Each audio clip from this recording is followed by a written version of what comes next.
Por esse motivo, nós proibimos a qualquer um de agora em diante que se atreva a, através de palavras ou atos, receber, defender, sustentar ou apoiar Martinho Lutero. Ao contrário, queremos que ele seja preso e punido como um notório herege. Imperador Carlos V, o Edito de Worms. A bula do Papa Leão X excomungou Lutero da Igreja, mas o Edito de Worms de Carlos V fez de Lutero um fora da lei, além de um herege. O edito dizia que Lutero poderia ser morto por qualquer um em qualquer hora ou lugar sem qualquer medo de ser repreendido. Mas onde estava Lutero? Ninguém poderia encontrá-lo. Tinha sido sequestrado. Acontece que ele foi sequestrado por pessoas trabalhando para o seu príncipe.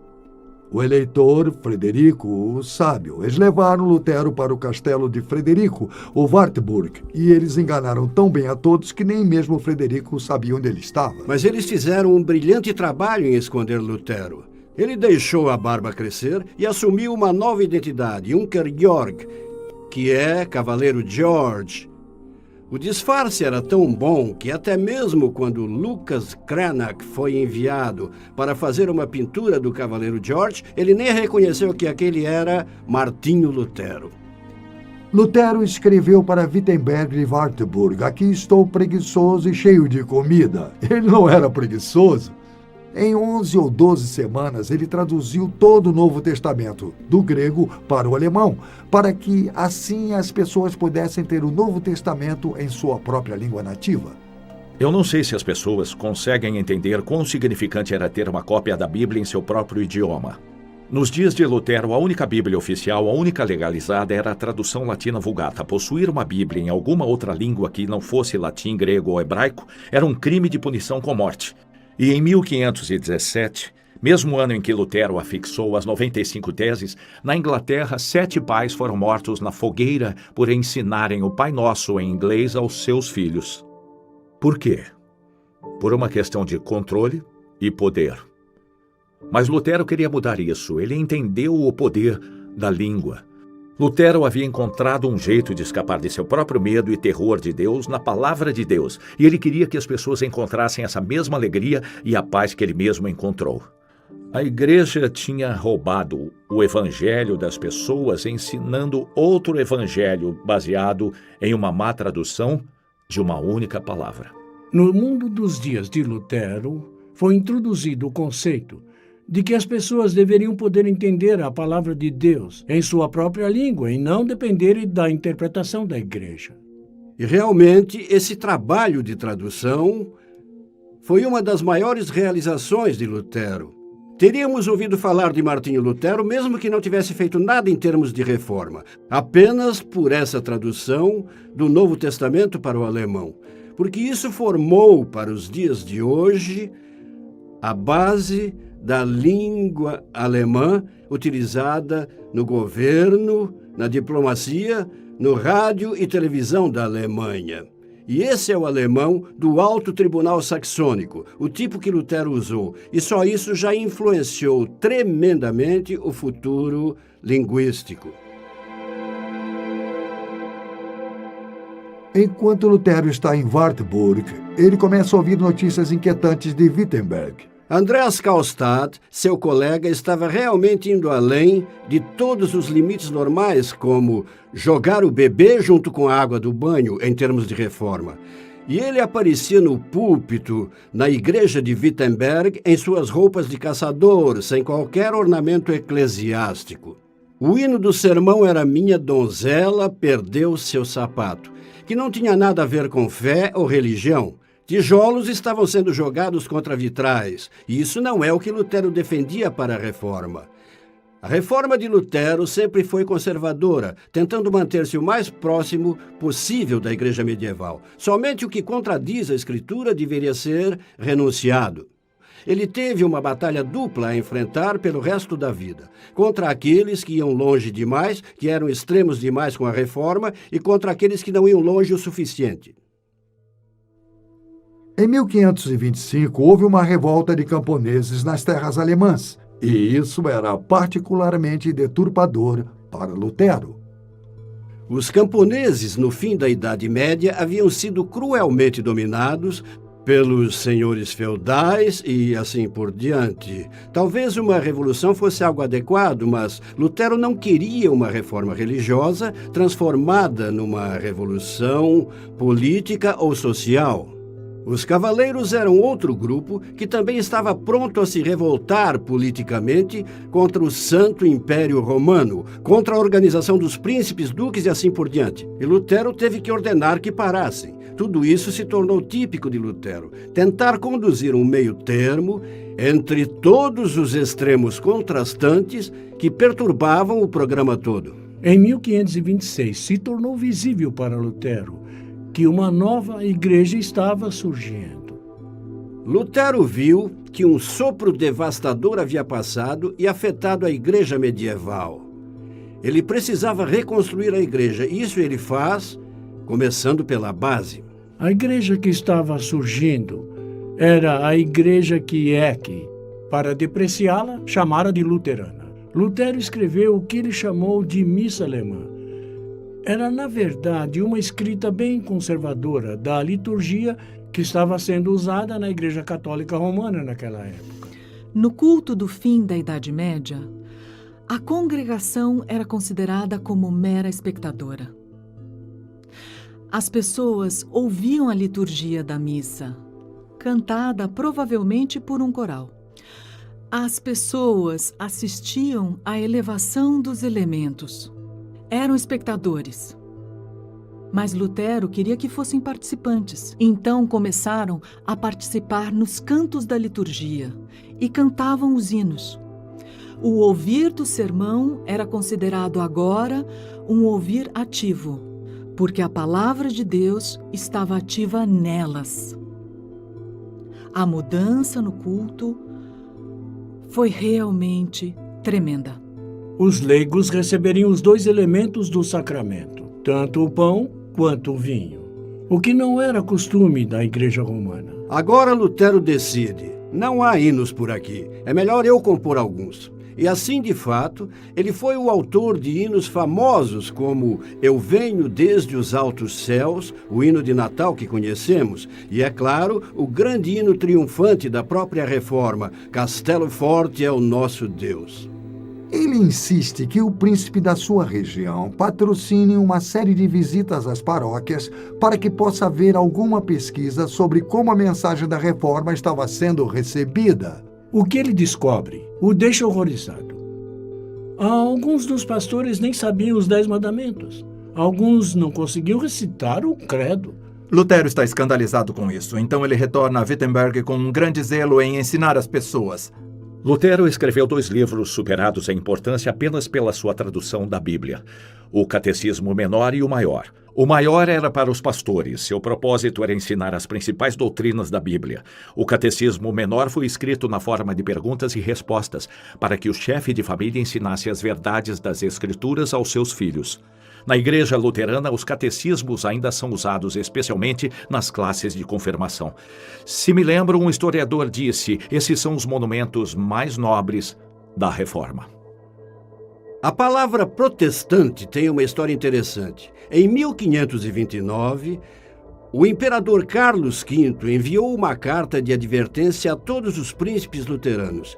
Ele os advertiu a voltarem à Igreja-mãe e a deixarem o luteranismo, ou iria visitá-los com fogo e espada.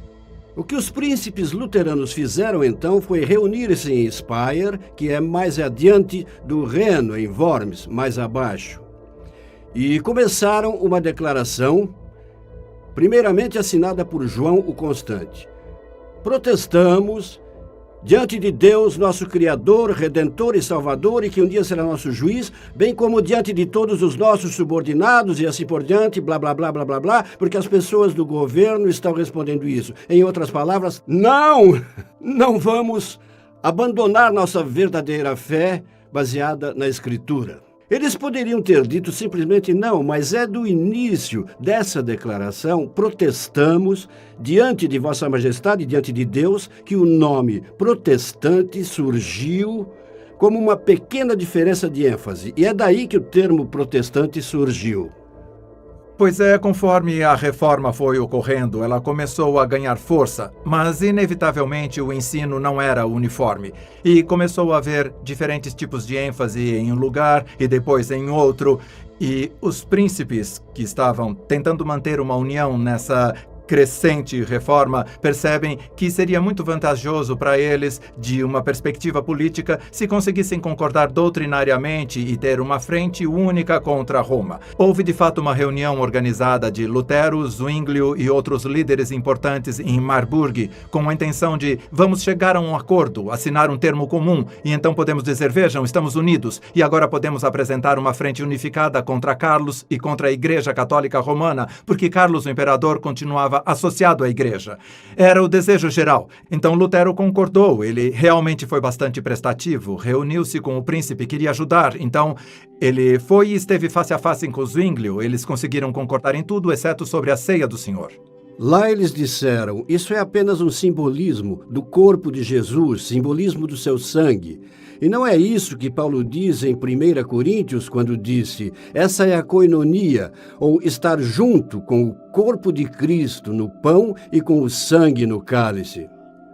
Mas Zwinglio espiritualizava a comunhão e Lutero não aceitava. E Lutero admitiu posteriormente que se sentiu tentado, ou que poderia facilmente se sentir tentado a dizer, pelo bem da unidade, pelo propósito de colocar uma boa e sólida frente contra o Papa, vamos fazer isso, vamos concordar. Mas ele não podia desistir da verdade, e isso se tornou um problema para Lutero. Isso era importante porque ilustra a forma de Lutero agir em cada ponto. Ele não fazia o que era conveniente ou o que era oportuno. Ele fez o que era a palavra de Deus, o que era verdadeiro, mesmo que não fosse conveniente. Lutero, por fim, disse, você tem um espírito diferente. E assim eles partiram, e a reforma reformada é o resultado.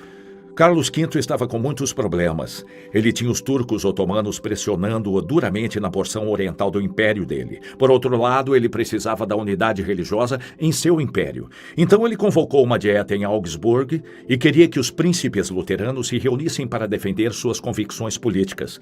Então João o Constante convocou Lutero e alguns outros para fazer isso. Mas eis o problema. Lutero ainda estava sob a bula do Papa e o édito de Carlos V. Ele devia ficar a 240 quilômetros da cidade de Augsburg. Então Melanchthon apresentou na dieta de Augsburg o que Lutero e a Igreja acreditavam.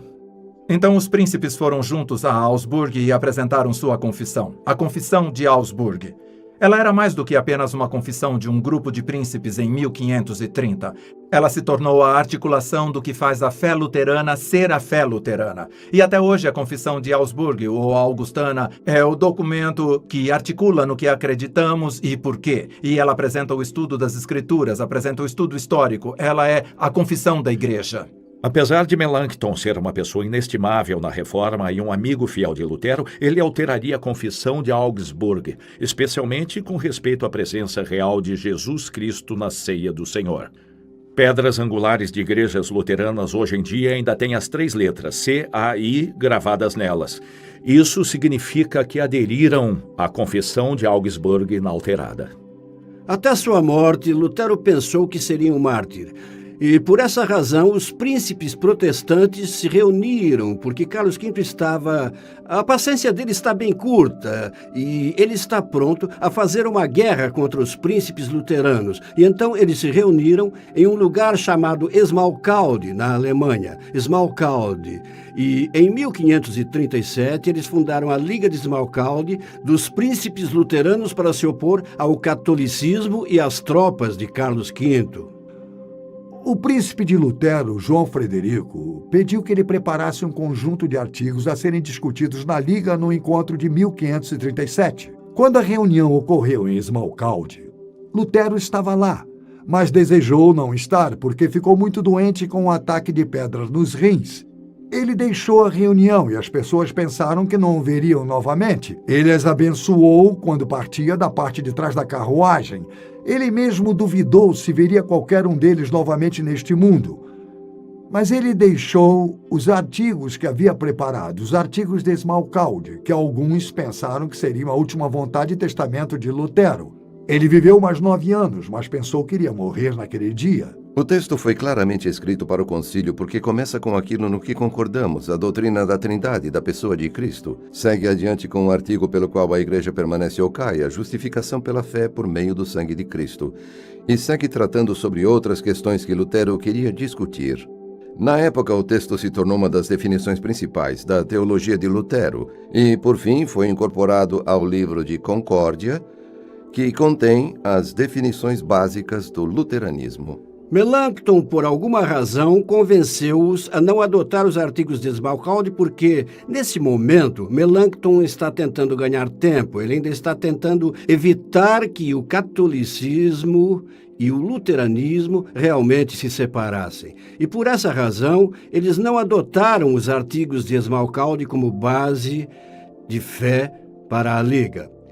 Entretanto, mais adiante fizeram isso. E depois, inclusive, o livro de Concórdia, que é a compilação final de todos os documentos sobre os quais aquele que está sendo ordenado ao ministério luterano deve jurar. Os artigos de Smalcalde foram também incluídos junto com outros documentos que formam o luteranismo e sua fé até os dias de hoje. No inverno de 1546, Lutero e alguns colegas estavam em Eisleben, na Alemanha, que foi o lugar de nascimento de Lutero, que é bem interessante. Foi até lá para ajudar a mediar um conflito entre pessoas com quem seus parentes tinham negócios. O conselho que Lutero deu no concílio de Eisleben deu certo. Eles estabeleceram a paz com boas bases. O conflito terminou e ele estava se preparando para ir para casa, e ele pregou o último sermão de toda a sua vida, ali em Eisleben. Venham a mim, vocês que estão cansados de carregar suas pesadas cargas, e eu lhes darei o descanso. E Lutero disse o que Cristo diz: continuem firmes comigo e não se preocupem com o resto. As suas últimas palavras no púlpito foram: eu estou muito cansado, vamos ter que parar por aqui. E então Lutero estava se preparando para ir embora junto com um dos seus filhos e alguns do clero. Mas, numa noite de fevereiro, ele adoeceu. E dessa vez mais seriamente, porque houve também complicações pulmonares. Seu coração estava enfraquecendo. Talvez houvesse diabetes envolvido, não temos certeza. Tentaram encontrar um médico, mas não havia nenhum na cidade. Em vez disso, acharam um farmacêutico católico. Ele fez tudo o que pôde por Lutero. Foi bom ter um católico romano presente, porque ele testemunhou o que realmente aconteceu na morte de Lutero. Poucas noites depois, ele teve um ataque cardíaco e começou a agonizar. Seu amigo Justo Jonas perguntou-lhe: você está disposto a permanecer na confissão de Cristo que você fez? E ele disse de modo claro: sim. E continuou citando João 3,16 para si mesmo. Por fim, faleceu cerca de 3 horas da manhã. Entre suas coisas encontraram as últimas palavras que ele escreveu, que estavam numa nota que termina com as palavras: Wir sind Bettler, das ist wahr. Nós somos mendigos. Essa é a verdade, diante de Deus. Houve um enorme funeral no dia seguinte em Eisleben, incrivelmente na cidade onde ele havia nascido. Ele havia fechado um círculo completo. E então, seu corpo foi levado e um tremendo funeral foi realizado na igreja do castelo de Wittenberg, novamente fechando um círculo, o de 1517. Martinho Lutero é importante porque ele redescobriu o Evangelho. A boa notícia de que, em Cristo, Deus reconciliou o mundo consigo. Esta redescoberta teve consequências tremendas, tanto para a igreja quanto para a cultura. O que as pessoas não compreendem é que Lutero era um bom pastor, ele queria ser um bom pastor e se preocupava com a relação do seu povo com Deus, como com a sua própria relação com Deus. O que ele descobriu foi a liberdade que vem somente pela graça por meio da fé em Jesus, e valia a pena lutar muito por isso. Se nós não entendemos as conquistas da reforma de Lutero, não entendemos por que somos luteranos, nem por que deveríamos continuar luteranos.